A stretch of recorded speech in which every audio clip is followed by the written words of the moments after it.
Hey,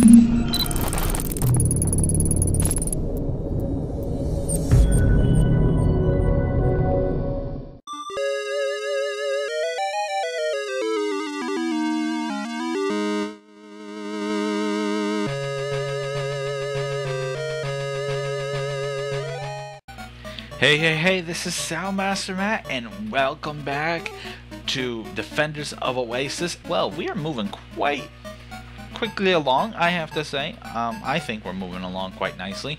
In the last episode, we talked about the story of Alibaba and the 40 Thieves. This episode, you're taking a quiz. No, just kidding. This isn't school. Last thing I would ever do to you guys is make you take a quiz. This episode, we are going to trek back to the town. We now have the hammer, which will then give us access to the Cave of Wisdom, which that name is kind of similar to the Cave of Wonders, which is where Aladdin finds the genie in the actual story and not just the movie. What is not in the movie, which I found kind of amazing. You know what? I'm just gonna show you this fight because editing sucks. Okay, this computer does not like to edit, so I'm gonna minimize as much editing as I can. And actually, I just finished recording Alibaba, so I don't even know how much editing I do have to do, because I do know there's a couple points of speech where I have to remove because I completely go brain dead. But that's standard. You guys are used to me going brain dead. Derp. Derp.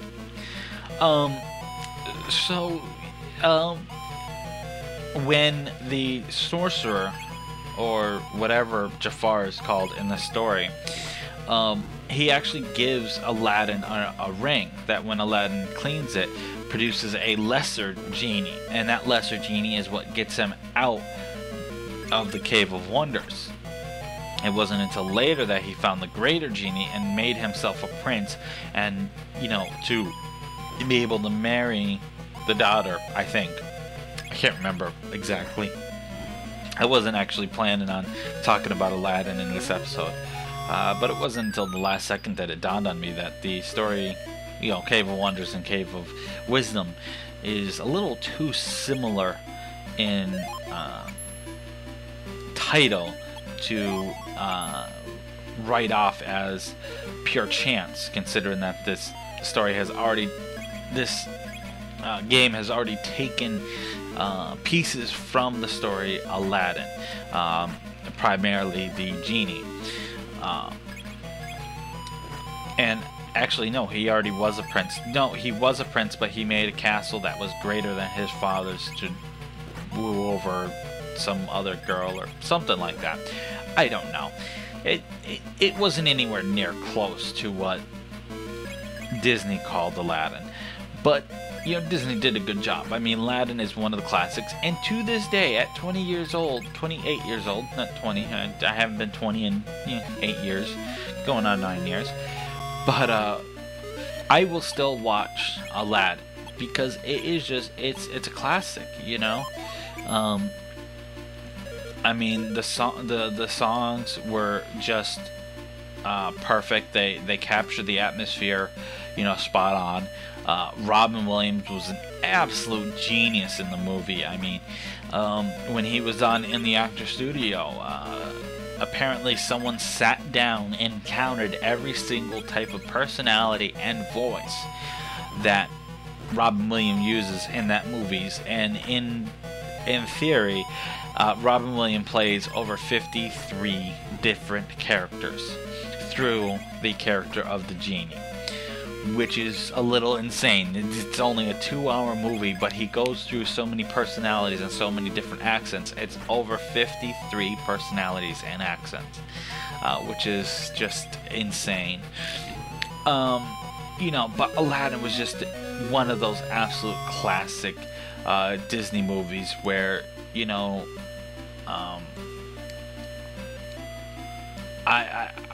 I would show my kids and be like, yeah, look, you know, this movie may be older than me. Actually, not really. I think, I don't remember when it came out. Was it the 90s that it came out? So not quite as old as I am, but still quite old. Actually, I gotta get a drink of juice. Literally juice. It's illegal to drink in public alcohol, so I can't drink alcohol. Alright, so we talked to that sheepy sheep, and we are gonna go straight to the Cave of Wisdom. There's really no reason to get anything. You could get 2 gildings, but save your money for later. So we're going into the Cave of Wisdom, which I'm gonna start talking about now. Inside the Cave of Wisdom, if you go down the right side, which you don't know what I'm talking about because we're staring at a sandworm. Okay. If you go down the right side, all that's down there is pretty much the story of the rings. Oh, sandworms never learn.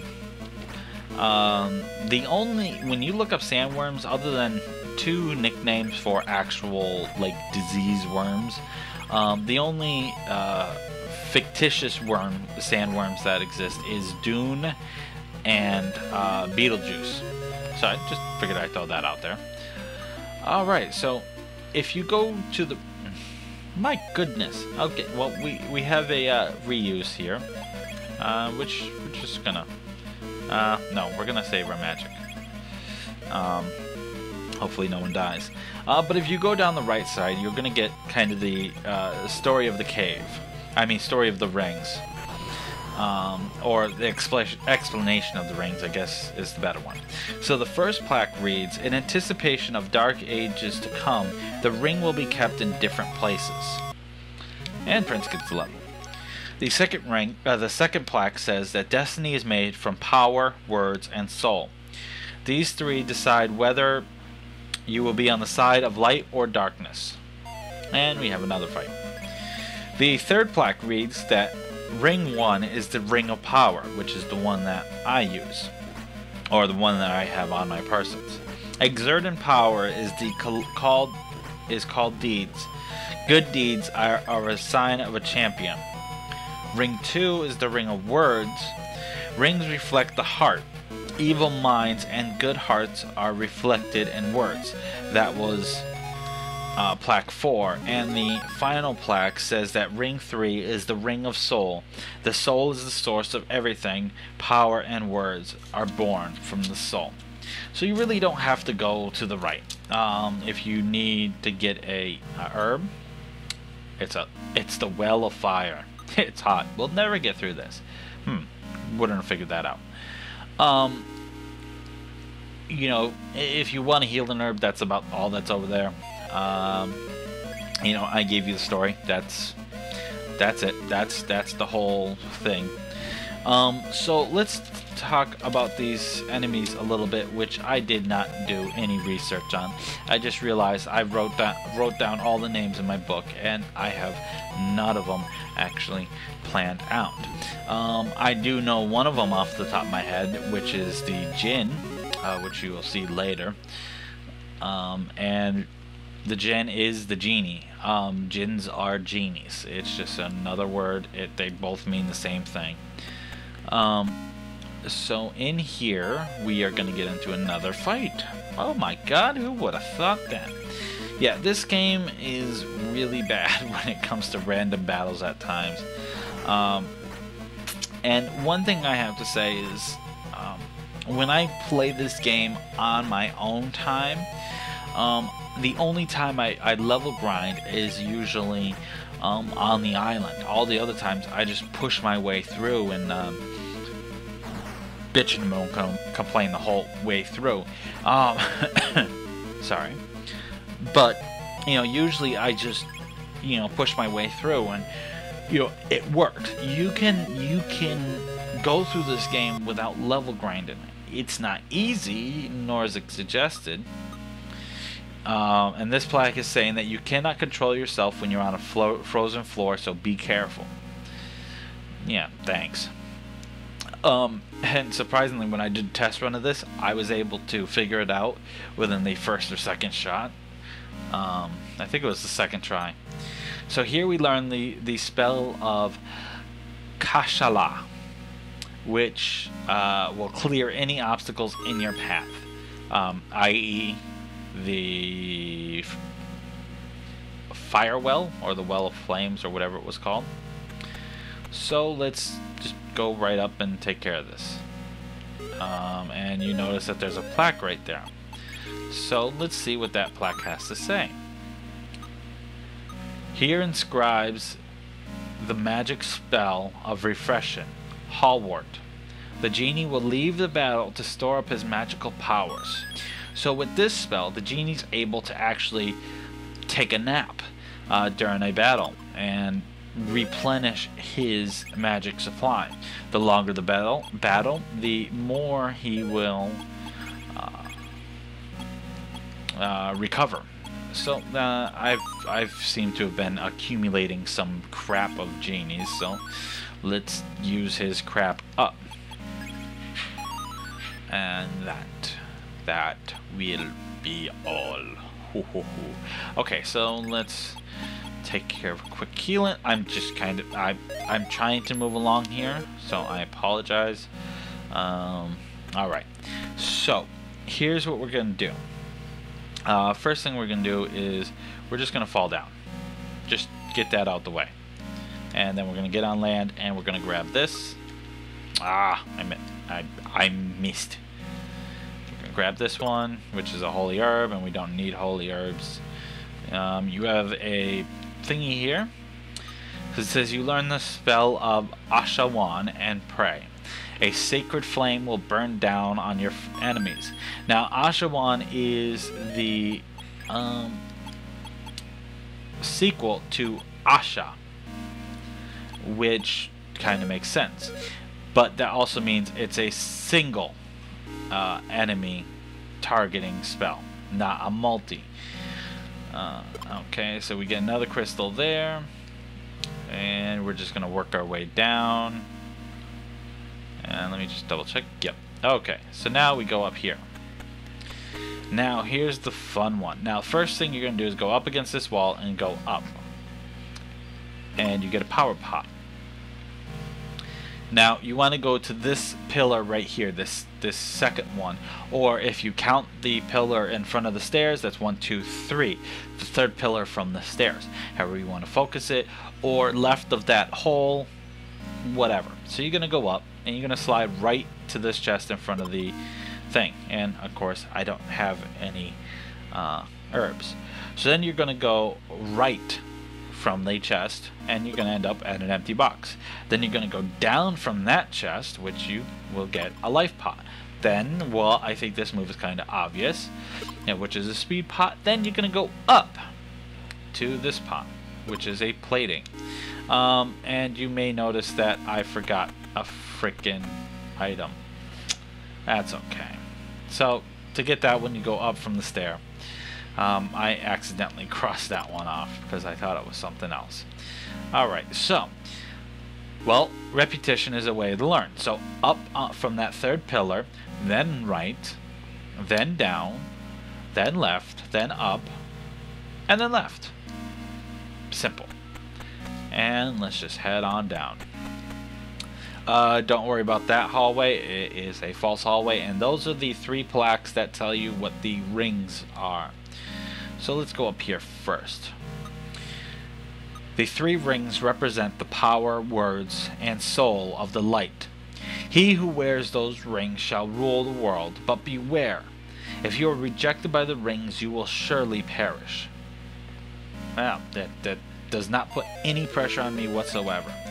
So here you have a Talos and a Jinn. We already discussed what the Jinn is, and again, I did not do my research, so I have no clue what a Talos is. I'm a complete moron when it comes to doing that. So la-di-da. So let's just get rid of that guy, and I believe the Jinn is super easy if I remember correctly. Oh yeah, Saline did 104 damage. Prince does the same, and he's wiped out in 2 whacks. The other guy took a while because he's part of the Golem family, and if you remember, the Golem families have a high defense. And of course, There's two of them. So because Genie came up, we're gonna use the spell of Ashma. Ashma covers both of them, so we're gonna use it to hit both of them, and it hits for diddly squat. But that's okay. It weakened him enough where it's, you know, more useful. I don't know. There we go, Agmar. Agmar will finish it up. There we go. Alright, let's just continue on. The curse of the Guardian shall fall upon those who defile the sacred room.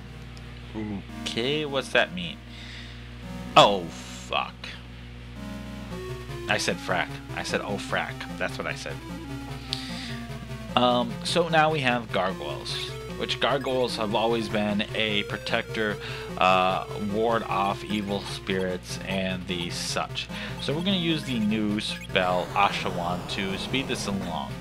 We're just going to focus on one. We're not going to do any multi-hitters or anything like that.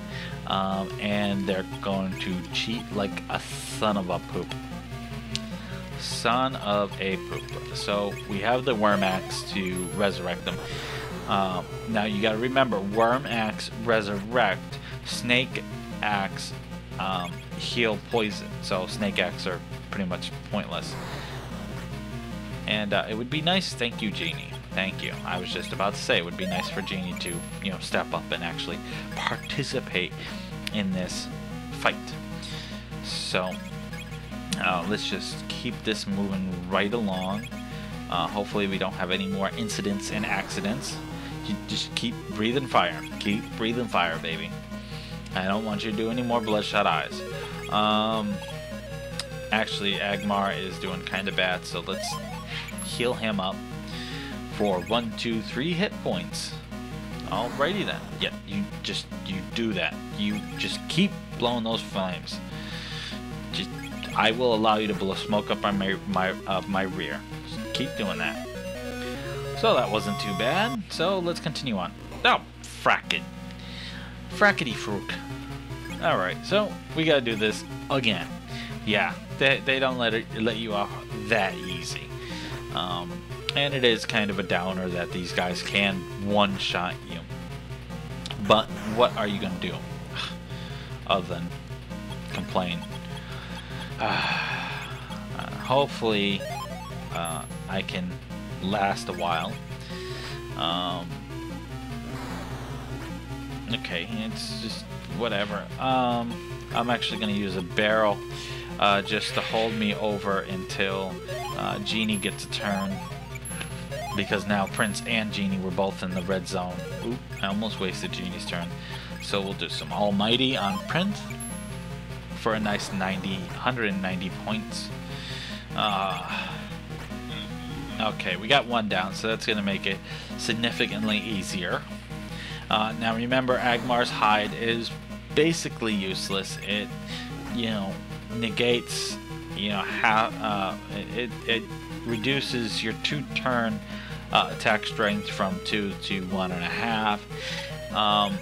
The only upside to it is the fact that you can, you know, disappear and you can't take damage, but the chance of you getting hit is 1 in 4, so chances are kind of good that you're not going to get hit in those 2 turns. So it's not worth that. And even Salim's Dance isn't really worth it. I mean, if you know you're significantly stronger than a party, then it will be beneficial. So here's Ring 2. Now, if you remember from the notes, that Ring 2 is... I can't find my notes. I don't remember from the notes. Yes, there it is. Ring 2 is the Ring of Words. So the ring that Miriam had was Ring 3, which was the Ring of the Soul. What? Welcome, you who will inherit my heart. Listen carefully. An evil force is trying to awake. This force is led by Wizard King Ahriman. In ancient times, I used the 3 rings to lock up Ahriman. Now he wants to turn the rings to ashes in the flames of darkness, to free himself from his bonds. But remember, the power of those rings will never cease. Well, alrighty then. Well, with that, and with this battle, I'm gonna say, so long. In the next video, we will be trekking our way out of here and seeing what new things lie on the horizon. So until next time, this is Soundmaster Matt.